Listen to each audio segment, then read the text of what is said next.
벨기에 신앙 고백서 강의 11번째 시간이고요. 제15조입니다. 원죄 첫 번째 시간인데요. 우리가 다 아는 것처럼 원죄라는 것은 사람이 원래 가지고 태어나는 죄를 원죄라고 합니다. 출발은 다 아시는 것처럼 아담과 하와에게서 출발했습니다. 아담은 우리가 지난 시간 함께 보았던 것처럼 땅을 뜻하는, 흙을 뜻하는 아담아라는 말과 첫 번째 사람을 뜻하는 아담이라는 말이 소리가 같은 그러한 뜻은 다르지만 하나는 흙을 지칭하고 하나는 사람을 지칭하는 뜻은 다르지만 소리가 비슷한 아담아 세 글자와 아담이라는 두 글자는 세 글자 두 글자 같지만 발음해 보면 같은 소리가 납니다. 그래서 하나님께서 이렇게 하신 의도가 있다. 그것은 만물의 영장이며 당신의 모든 고난을 위임해 주시고 그렇게 창조의 정점인 사람에게 마지막 하나님이 원하신 것은 너는 땅에 속한 자이고 나는 하늘에 거하는 자임을 기억해라. 즉 겸손해야 한다라는 것이라고 말씀드렸습니다. 그러나 사람이 하나님과 같이 되고자 하는 교만함으로 선악을 알게 하는 나무의 실과를 따먹고 선과 악이 무엇인가를 구별하기 시작했습니다. 선악과를 따먹고 선과 악을 구별하게 되었다라는 것이 죄가 아니고요. 선과 악을 구별하게 하는 나무의 실과를 먹은 것이 죄입니다. 즉 말씀을 어겼기 때문에 죄가 되는 것입니다. 선악을 분별케 되었다라고 해서 죄가 되는 것이 아니고 말씀을 한번 어기자 그 말씀을 어긴 결과로 그 말씀을 주신 하나님을 두려워하게 됩니다. 그래서 숨는 것이죠. 그리고 나서 숨은 다음에는 서로 책임을 미루는 일이 벌어졌습니다. 뱀이 나에게, 하와가 저에게. 그러나 아담의 그 말 뜻을 가만히 들어보면 우리가 지난 시간 보았던 것처럼 하나님께서 나에게 주셔서 내 옆에 있는 저 여인이 라고 말합니다. 즉 무엇이냐면 하와에게 책임을 돌리는 것 같지만 아담의 말은 하나님이 출발입니다 라는 거예요. 이 거짓과 이 회피와 이 죄악의 출발은 하나님이 나에게 주셨기 때문에 저 여자를 안 주셨으면 이런 일은 없었을 겁니다. 결국 책임을 하나님께 돌리는 것이죠. 이것이 죄입니다. 이 죄를 우리는 아담의 후손으로 모두 다 태어날 때부터 가지고 태어난다라는 뜻이 원죄입니다. 원래 가지고 있는 것이다 라는 것이죠. 뗄 수 없는 것, 이것을 성경에서 원죄라고 가르칩니다. 그런데 이제 이렇게 묻는 분이 있어요. 첫사람 아담이 타락한 것, 그건 성경에 기록되어 있으니까 이해했습니다. 그러나 두 번째, 그것이 우리와 무슨 상관이 있습니까? 아담은 보지도 못한 사람이고 아담의 죄가 왜 우리에게 계속 유전되어서 모든 사람들이 죄인이라고 말합니까? 라는 것을 무슨 상관이 있습니까? 이렇게 묻는 분들이 있습니다. 지금뿐만 아니라 예전 이 벨기에 신앙 고백서가 작성되기 훨씬 전에도 이런 사람들이 있었습니다. 그리고 나중에 우리가 뒤에서 보겠지만 사람은 원죄가 없다라고 가르친 기독교의 감독도 있었습니다. 무슨 상관이 있을까? 성경은 그것을 어떻게 이야기하고 있는가? 오늘 우리가 좀 함께 보려고 합니다. 다 아시는 것처럼 사람의 죄는 두 가지가 있습니다. 하나는 이 세상을 살면서 스스로 범하는 자범죄라고 부르는 자범죄라고 하는 부류의 죄가 있고 또 하나는 첫사람 아담으로부터 전승되어져 내려온 원죄가 있습니다. 모든 사람은 이 원죄를 가지고 태어납니다. 원죄란 인류의 시조 아담의 범죄로 인하여 원의, 즉 하나님이 우리를 원래 만드셨던 모양을 상실했다라는 것입니다. 즉 무엇이냐면 아담의 죄와 우리가 상관이 없다면 무슨 상관이 있습니까? 라고 묻는 사람에게 아담의 죄와 우리가 상관이 없다면 너는 계속해서 죽을 수 없는 존재로 태어났어야 한다라고 가르쳐 줘야 됩니다. 왜 그러냐면 죽음이라는 것은 하나님이 분명히 선언하시기에 사람은 처음에 죽지 않는 존재로 만드신 것이 아니라 죽을 수 없는 존재로 만드셨습니다. 즉 하나님의 형상과 모양을 따라 만든 사람은 늙어서 죽지 않거나 병에 걸려 죽지 않거나 이런 죽지 않는 사람이 아니고요. 죽을 수 없는 존재였습니다. 이 말이 무슨 얘기냐면 그게 그 뜻 아닙니까? 아닙니다. 죽지 않는다라는 것은 전쟁을 만나거나 폭력적인 것을 만나거나 신체에 큰, 즉 목이 댕강 잘린다면 죽을까요? 안 죽을까요? 죽지요. 그러면 이제 우리가 죽지 않는 존재라고 생각하면 이렇게 생각합니다. 다툼이 없고 평화만 있는 에덴 동산에서 상처 입을 일 없이 늙음 없이 하나님이 창조한 그때 그 모습 그대로 영원히 살아가는 것, 이걸 이제 죽지 않는다고 생각합니다. 그러나 죽을 수 없는 존재는 다릅니다. 죽을 수 없는 존재는 성경에서 말씀하시는 독을 마셔도 해를 입지 않는다. 즉 해를 당하지 않으면 죽지 않고 늙지 않고 사고당하지 않으면 영원히 산다. 이런 개념이 아니고 사고를 만나도 죽지 않는다라는 뜻입니다. 즉 독을 마셔도 그 독이 나의 목숨을 빼앗지 못한다.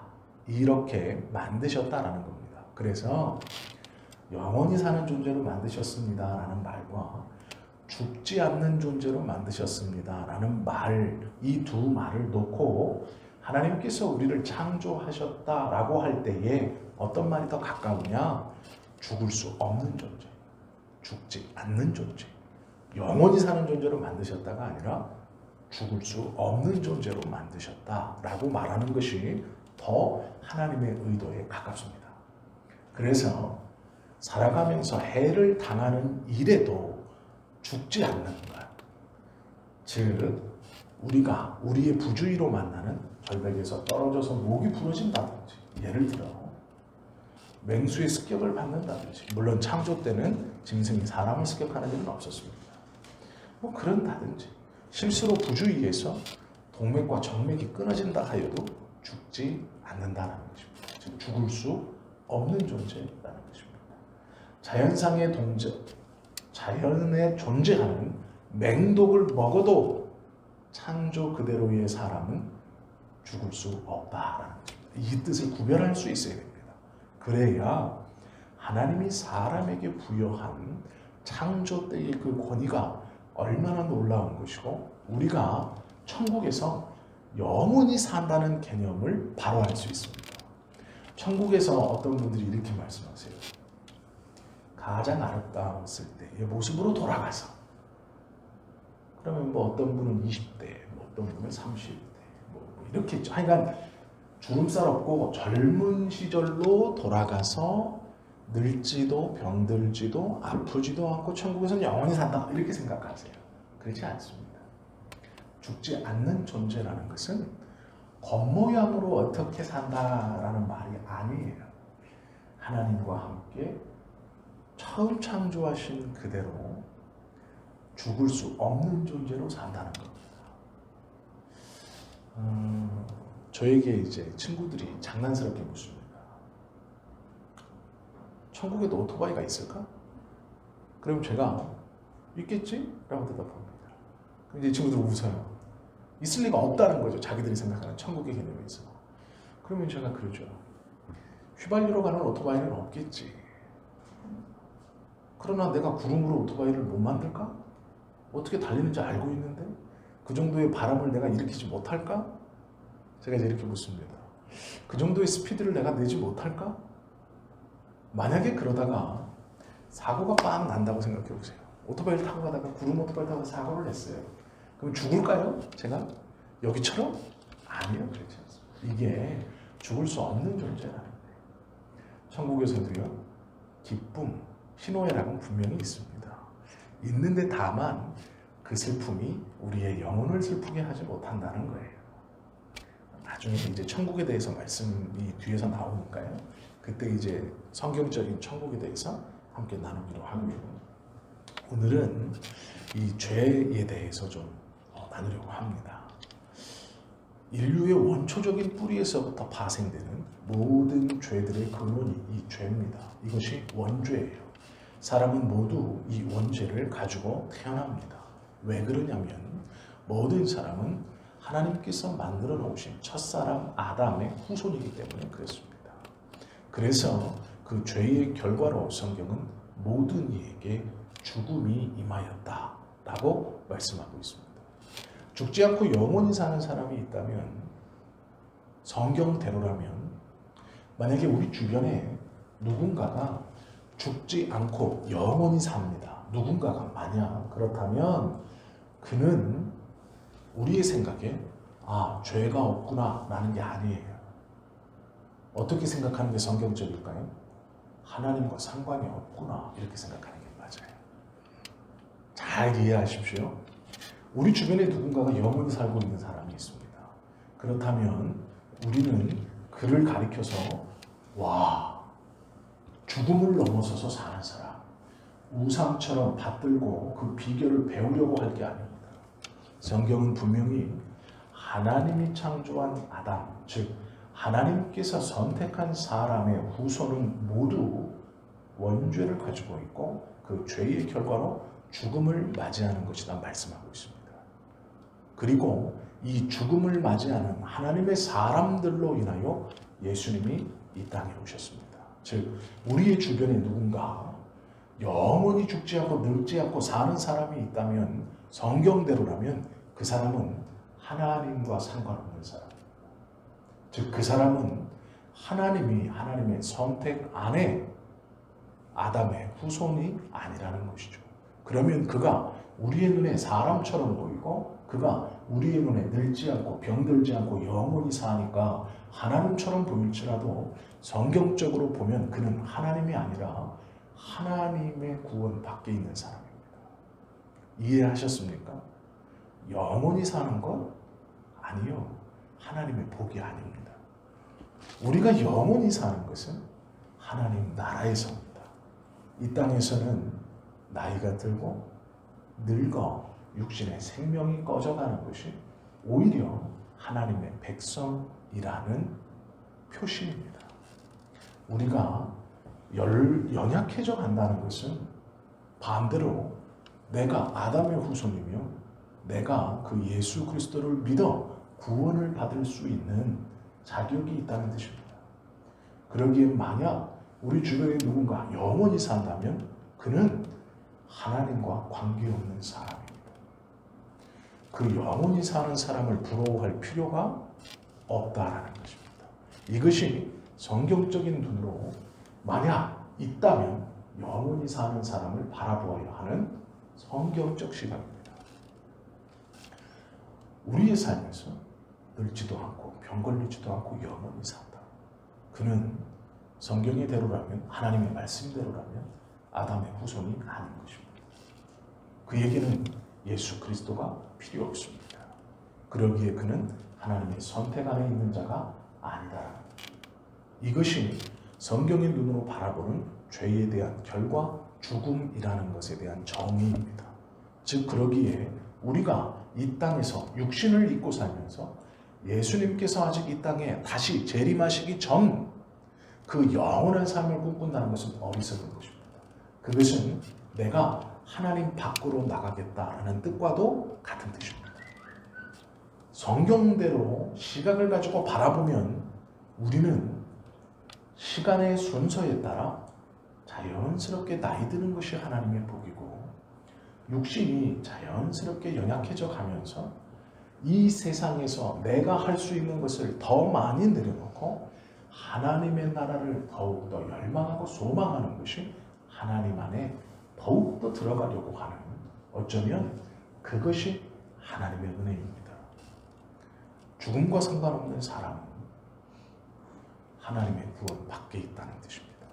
그러기에 그는 하나님과 상관없는 사람입니다. 물론 존재할 수도 없지만 만약 존재한다면 그렇다라는 것입니다. 우리 안에 죄가 있다는 것을 우리는 두 가지로 알 수 있습니다. 하나는 경험적 증거입니다. 어린아이들을 가만히 보면 천사와 같지만 그 아이들의 행동을 가만히 보면 누가 가르쳐주지 않아도 굉장히 이기적입니다. 자기가 가장 중요합니다. 그 아이들의 모습에서 보고 배운 것이 아니라 그 아이는 태어날 때부터 죄의 속성을 가지고 있다는 것을 우리는 자연스럽게 알 수 있습니다. 또 내 속에서 아무리 수양을 하여도 내가 갖고 싶은 것, 내가 먹고 싶은 것, 내가 만지고 싶은 것, 내가 보고 싶은 것에 유혹을 느끼는 우리들을 보면서도 내 속에는 내 마음대로 할 수 없는 무엇인가가 있다라는 것을 우리는 고백하지 않을 수 없습니다. 이것이 경험적 고백입니다. 그리고 또 하나는 성경은 분명히 증언하고 있습니다. 시편 51편 5절에 보면 내가 죄악 중에서 출생하였으며 어머니가 죄 중에서 나를 잉태하였나이다. 다윗의 고백입니다. 그럼 이렇게 반문할 수 있죠. 다윗의 개인적 고백 아닙니까? 그렇지 않습니다. 다윗은 이 고백을 하나님 앞에 드렸을 때 성령에 감동되어 고백했고, 하나님은 이 고백을 성경에 기록함으로 하나님의 말씀이라 인쳐주셨고, 우리는 그 하나님의 말씀의 고백을 우리의 입술로 읽음으로 동일한 고백을 드리고 있는 겁니다. 즉 성경의 말씀을 우리가 소리를 내어 읽건 마음으로 읽건 그 하나님의 말씀을 믿음으로 읽는 순간 우리도 그 동일한 신앙의 고백을 하나님 앞에서 드리고 있는 것입니다. 즉 시편 51편 5절 이것은 다윗의 고백입니다 라고 내가 죄악 중에서 출생하였으며 어머니가 죄 중에서 나를 잉태하였나이다. 우리가 이것을 함께 읽고 듣는 순간 이 고백은 다윗의 개인의 고백뿐 아니라 성령께서 우리의 마음에 감동하셔서 우리의 고백으로 하나님께 드리게 하신다라는 것입니다. 그래서 우리는 이미 믿음을 가지고 하나님의 말씀을 고백하고 읽는 순간 그 말씀은 나의 신앙의 고백이요 나의 하나님 앞에서의 고백이 되어 버리는 것입니다. 그러기에 주님의 말씀을 가까이 하고 이 말씀을 모든 순간 읊조리고 암송하라고 성경은 가르치고 있습니다. 착하게 살아야지와는 다른 것이죠. 불교에서 말하는 글을 모를 때 중생들을 깨우치기 위해서 가르쳐 주었던 나무아미타불 관세음 보살과는 완전히 다른 것입니다.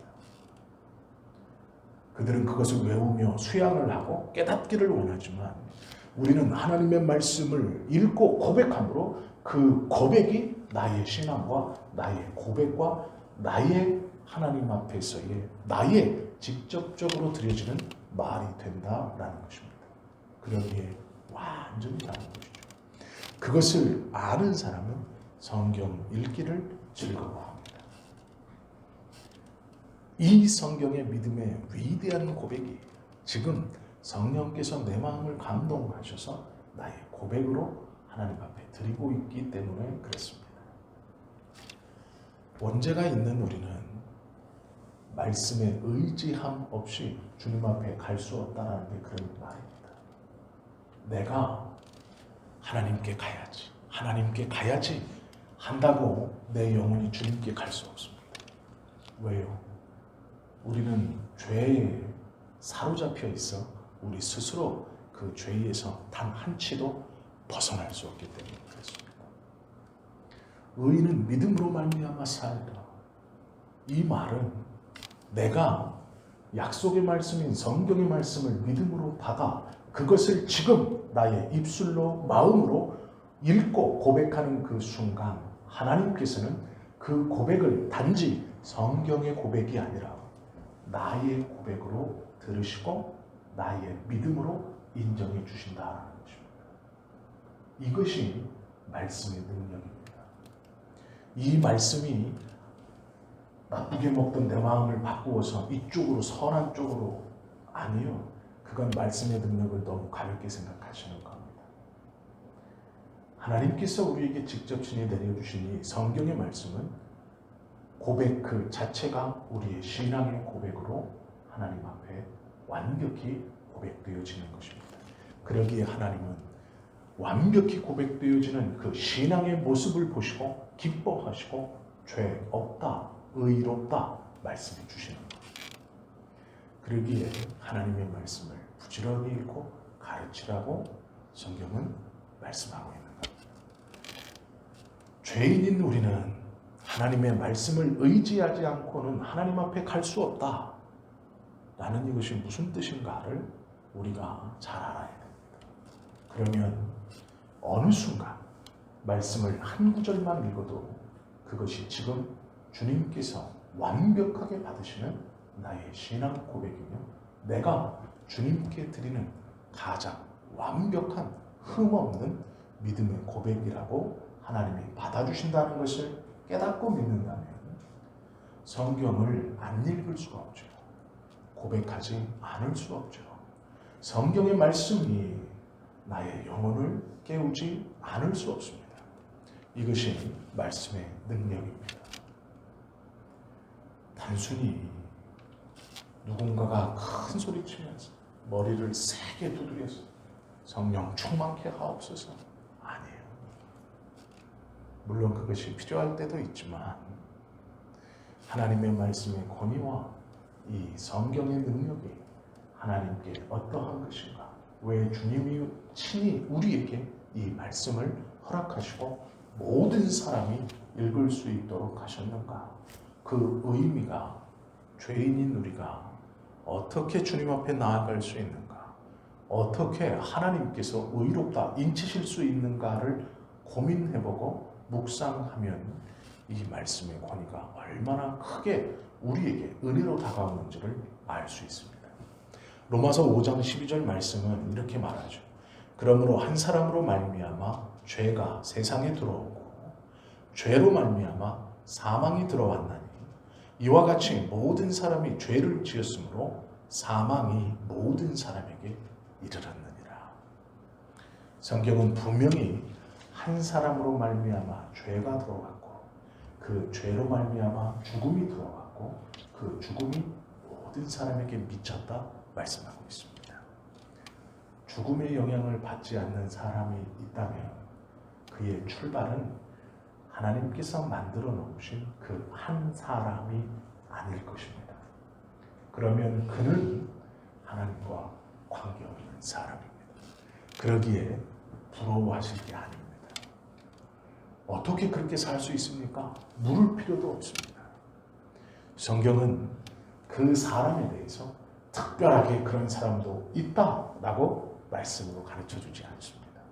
그렇다면 그렇게 주장하거나 그렇게 보이는 사람이거나 정말로 만회하는 그런 사람이 있더라도 부러워할 필요가 없습니다. 하나님과 관계없는 사람입니다. 오히려 내가 연약해져가는 이 육신을 가지고 있는 내가 그 한 사람의 후손이며 하나님께서 직접 만드신 그 한 사람의 후손이고 그 후손인 나를 위해서 예수님을 보내신 하나님께서 선택한 백성입니다. 그러기에 오히려 그가 나를 부러워할 것이지 우리가 그들을 부러워할 것은 아니다라는 것이죠. 이것이 성경의 말씀입니다. 그리고 우리가 가져야 되는 믿음이며 시각입니다. 이 시각이 신앙적인 눈입니다. 이러한 것을 깨닫는 사람이 영적인 눈이 띄었다라고 말씀하는 겁니다. 귀신을 보거나 뭘 이상한 걸 하는 짓을 영적인 눈이 띄었다, 영안이 열렸다 이렇게 말하는 것이 결코 아닙니다. 하나님께서 우리에게 주신 이 말씀이 얼마나 귀한 것인가를 우리가 믿음으로 받는 것, 그것보다 더 큰 것은 없습니다. 그 말씀을 깨닫고 그 말씀을 붙들고 살아가는 자가 하나님께서 원하시는 신앙이고 죄의 영향을 받지 않는 사람의 모습입니다. 원죄는 누구라도 예외 없이 유아에게까지 다 미쳤습니다. 성경은 분명 죄 중에 어미가 나를 잉태하였다. 우리에게 그렇게 선언하고 있습니다. 태어나서 한 번도 나쁜 짓을 하지 않는 아이는 죄가 없지 않습니까? 아니요. 그것이 아니라는 것을 우리는 알 수 있죠. 그럼 이렇게 물어야 됩니다. 태어나지도 않은 아이 무슨 죄가 있습니까? 이렇게 물을 수 있어요. 그러면 그 사람에게 이렇게 대답해 줘야 됩니다. 그러면 20살 먹었다고 왜 죄인이라고 불러야 됩니까? 왜 저 사람은 40살 먹었다고 죄인이 돼야 됩니까? 왜 저 아이는 1살인데 죄인이라고 불러야 됩니까? 태어나지 않은 아이가 죄가 없다면 20살 먹은 애는 무슨 죄를 지어 왜 죄를 죄인이라고 부릅니까? 라고 되물어야 됩니다. 즉 이것은 사람이 태어나서 숫자적 개념의 시간을 살았다 못 살았다 해서 죄인이다 아니다가 아닙니다. 이 죄인이라는 말은 아담의 후손이라는 의미입니다.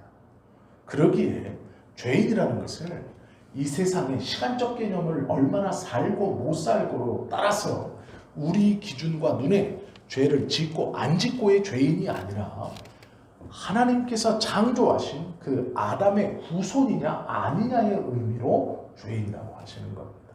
성경은 모든 사람이 죄인이라고 말합니다. 그렇다면 아담의 후손인 모든 사람은 죄인이라는 뜻입니다. 뱃속에 있을지라도. 그리고 그 아이를 품고 있는 그 어미도 분명한 죄인입니다. 아담의 후손이기 때문에 그렇다라는 것이죠. 이 죄는 우리의 지성, 감정, 소원, 마음, 목표, 동기 모든 것에 영향을 주었습니다. 다 어그러뜨렸습니다. 그래서 본능적으로 하나님을 멀리하고 꺼려하고 부인하게 만들어 놓았습니다. 우리는 하나님에 대해서 이야기하는 것을 즐기지 않습니다. 왜 그런지 아십니까? 거룩함을 이야기하면 반대로 자신의 추함이 드러나기 때문에 그렇습니다. 그리하여 인간은 본성적으로 하나님을 밀어냅니다. 나와는 멀리 두고 싶어 합니다. 어떤 누군가가 그 이야기를 한다면 속에서 짜증이 일어납니다. 그건 성격이 아닙니다. 그의 영혼이 본능적으로 싫어하는 것이죠. 정확히 말하면 그 영혼을 붙들고 있는 죄가 그 영혼의 소리인 것처럼 그것을 유발시키는 것입니다. 이것이 죄의 결과입니다. 모든 것에 우리의 본성 전체에 이 죄의 영향력이 퍼져 있습니다. 원죄의 결과 모든 사람에게는 죽음이 있습니다. 초대교회에 유명한 교부가 2명 있습니다. 아마 설교를 들으면 계속해서 들리는 말이 아우구스투스라는 이 황제와도 이름이 비슷한 아우넬리우스라고도 하고 아우구스투스라고도 하고 이게 초대교부의 이름입니다. 미국식으로는 또 다르게 부르는데요. 그냥 아리우스 이렇게 부르는 사람들이 있습니다. 아리우스. 이게 이제 가장 유명한 이름이기 때문에 아마 들어보셨을 겁니다. 어디선가 들어본 맞습니다. 그 어디선가 들어봤다라는 사람이 아리우스입니다. 왜 그러냐면 이 사람이 초대교회의 교부들 중에 굉장히 똑똑한 사람입니다. 그래서 예수님을 부인하는 이단들에 대해서 제일 먼저 맞서 싸운 사람이 이 아리우스입니다. 그래서 이 신학 목사님들이 설교하시다 보면 이 아리우스 그 다음에 그의 반대 대적자인 펠라기우스라는 말을 아리우스와 펠라기우스 논쟁 이런 말을 아마 한 번씩 하셨을 겁니다. 그래서 귀에는 익은 그런 사람입니다. 아리우스는 좋은 사람, 펠라기우스는 나쁜 사람 그냥 이렇게 기억하시면 됩니다. 중요하진 않지만 이 펠라기우스가 성경을 자신의 교회 성도들과 이 자신의 밑에 있는 주교들에게 가르치면서 이렇게 가르쳤습니다. 아담은 본래 악하지도 선하지도 않는 도덕적 중립 상태로 하나님이 창조하셨다. 두 번째는 아담은 타락 후에도 선을 행할 수 있는 자유의지를 가지고 있었다. 그러기에 아담의 후손들도 아담의 타락 이후에도 선을 행할 수 있는 자유의지가 모든 사람에게 있다. 언제나 부패성의 유전 같은 것은 일어나지 않는다. 사람은 개인이 완전한 독립체로 구원받는 것이지 연결되어서 모두 다 지옥에 가는 것으로 출발하는 것은 아니다. 죄의 어떠한 전가나 오염도 없다. 아담의 죄와 그 후손들의 죄 사이에는 아무런 필연적 연관성이 존재하지 않는다. 죄는 인간이 그 가운데 태어나게 되는 어떠한 상태가 아니다. 죄는 행위이다. 그러므로 행동을 하지 않으면 죄가 아니다. 오늘날 인간들은 절대적인 자유의지를 가지고 있으며 선도 행할 수 있고 악도 행할 수 있다. 사람이 잘못된 일을 행할 그 뒤에도 그의 영혼은 어떠한 영향도 받지 않는다. 단순히 그것은 행동이 나쁘다, 좋다의 차이일 뿐이다. 그리고 그 후에 그 사람은 다시 마음만 먹으면 죄를 짓지 않고 하나님의 명령을 지킬 수 있다.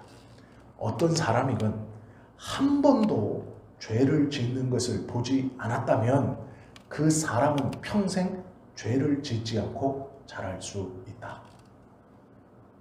사람은 모두 죄를 짓지 않고 태어나므로 유아 세례는 죄 씻음과 상관이 없고 단지 유아를 하나님께 드리는 표일 뿐이다. 육체적 죽음은 죄의 형벌이 아니고 자연적 현상이다. 이게 펠라기우스가 성도들을 가르쳤던 말입니다. 제가 10가지를 말씀드렸는데 한 가지도 성경적인 것이 없습니다. 모두 다 이단 사상입니다. 그러나 4세기, 5세기에 이 3세기부터 5세기에 즉 예수님께서 승천하시고 약 200년, 300년 뒤의 사람들은 이 펠라기우스의 주장에 대부분 동조했습니다. 왜 그러냐면 아이들이 너무 많이 죽었기 때문에 그렇습니다. 어머니의 뱃속에서 유산이 되는 경우도 많았고 출산을 하지만 곧 죽는 아이들이 많았습니다. 이 아이들에게 죄가 있다라고 원래 가르쳤던 성경은 그들의 부모들을 불안하게 했습니다. 내 아이가 그러면 세상에서 사람 대접도 한번 받아보지 못하고 이러한 상황에서 죽어가는 이 아이는 지옥에 간다는 말입니까? 그때의 펠라기우스는 가르쳤습니다. 아니다. 그 아이들은 죄가 없다. 그런데 놀라운 것은 이 펠라기우스의 주장대로라면 죄가 없으면 죽으면 안 됩니다. 그죠? 죄가 없으면 그 아이들은 죽으면 안 됩니다. 사람은 죄의 결과로 죽음이 임했다고 성경은 말씀하시기 때문에 이 펠라기우스의 주장대로라면 죄 없는 사람은 죽을 수 없습니다. 그러면 그 아이들은 죄가 없기 때문에 죽어서는 안 되는 것입니다. 죽어서 천국 갔다는 말이 아니라 아예 죽을 수조차 없는 것이죠. 사람이 죽는다는 것은 그가 죄를 지었기 때문에 죽는 것입니다. 그렇기 때문에 태어나자마자 죽었다라는 얘기는 그의 주장대로라면 태어나자마자 죄를 지었기 때문에 죽은 겁니다.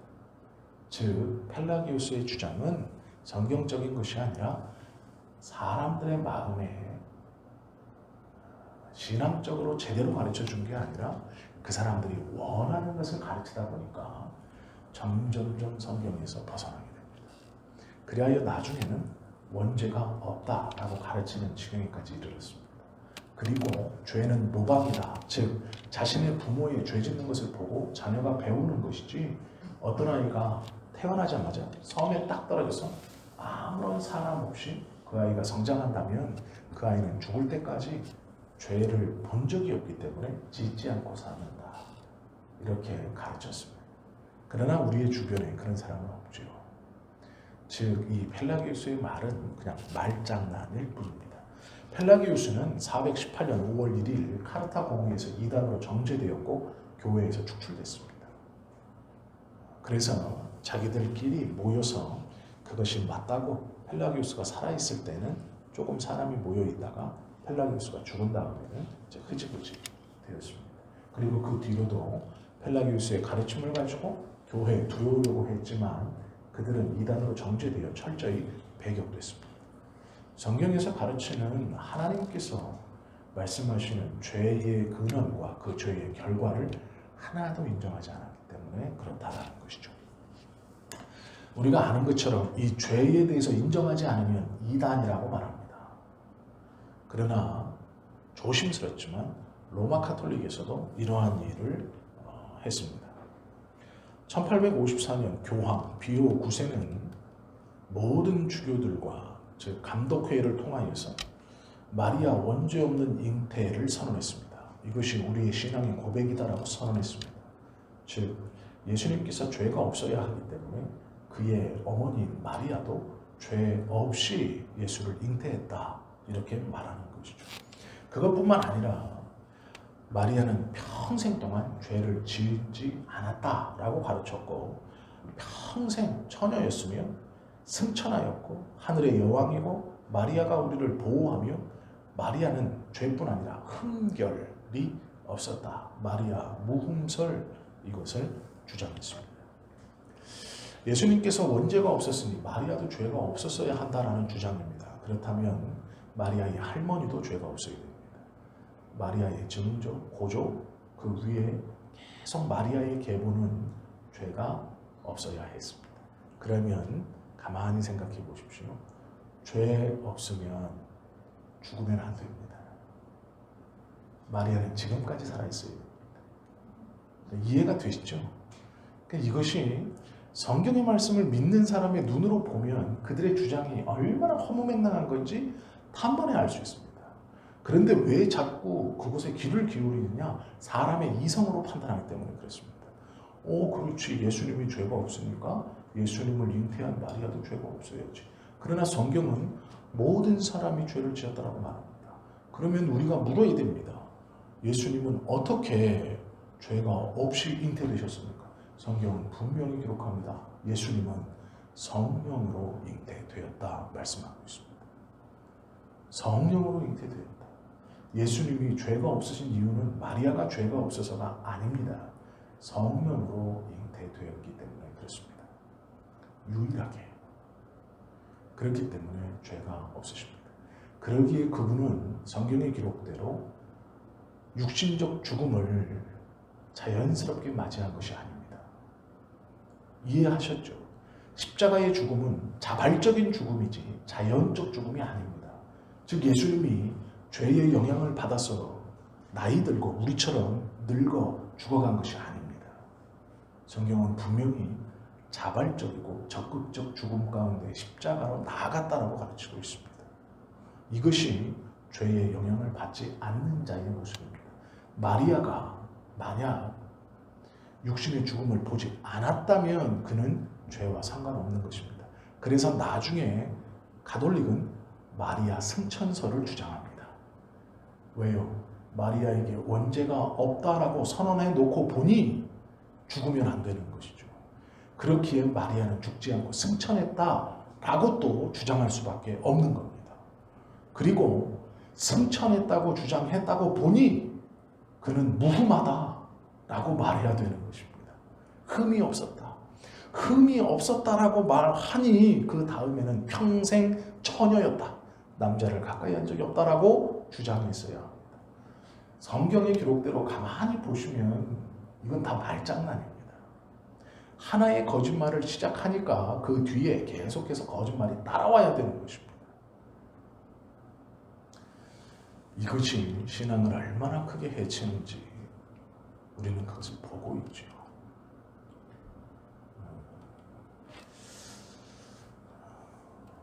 원죄의 해결 방법은 하나밖에 없습니다. 그것은 성경에 하나님께서 분명히 예수 그리스도의 십자가의 사건을 통해 너의 모든 죄가 사하여졌다는 것을 믿으라. 그리고 그 사하여 주신 예수님이 다시 오실 것임을 믿으라 가르치고 있습니다. 그것 밖에는 우리의 죄를 사할 것이 없습니다. 우리는 원죄가 있다는 사실을 인정해야 됩니다. 우리 안에 죄성이 있다는 것. 그럼 인정하면 나는 원래 죄가 있으니까 죄인의 모습으로 살아가야지. 아닙니다. 죄가 있기 때문에 나를 진짜로 구원해 주실 예수 그리스도의 오심을 매일매일 열망해야 하는 것입니다. 바울이 고백했듯이 오라 나는 공고한 사람이로다. 누가 나의 이 사망의 몸에서 나를 건져낼까? 이 말은 자신의 죄를 인정하고 나의 원죄를 인정하고 건져주실 예수님을 기다린다라는 신앙의 고백이죠. 우리가 원죄가 있음을 인정하라고 해서 너는 죄인이다 정죄하려는 것이 아닙니다. 그것을 완전히 해결시켜 주신 예수님을 바라봐라, 사모하고 기다리라 라는 성경의 가르침입니다. 말씀 마치겠습니다. 이 세상의 모든 사람은 원죄를 가지고 태어납니다. 어린아이라도 악한 본성을 가지고 있습니다.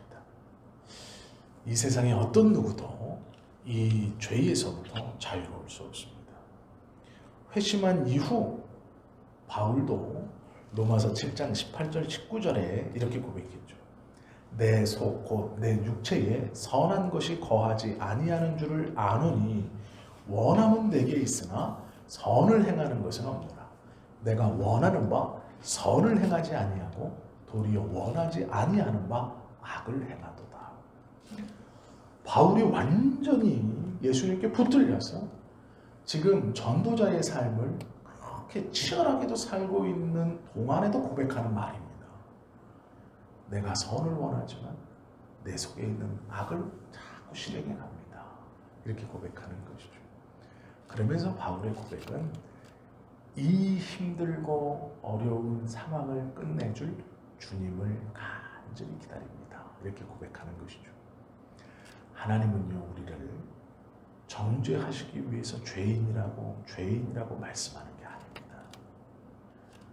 우리가 죄인됨을 인정해야 그 죄를 해결시켜줄 예수 그리스도를 붙들 수 있기 때문에 죄인이라고 성경은 우리를 말씀하고 있는 겁니다. 그러면 우리는 그 말씀처럼 믿음으로 논리적으로 왜 이 죄가 우리에게 전가되어서 왜 우리를 보고 죄인이라고 부르냐를 따지는 사람이 아니라 믿음으로 하나님께서 그렇게 가르치셨고 구원의 방법을 분명히 명시해 주셨으니 첫 단추를 끼는 겁니다.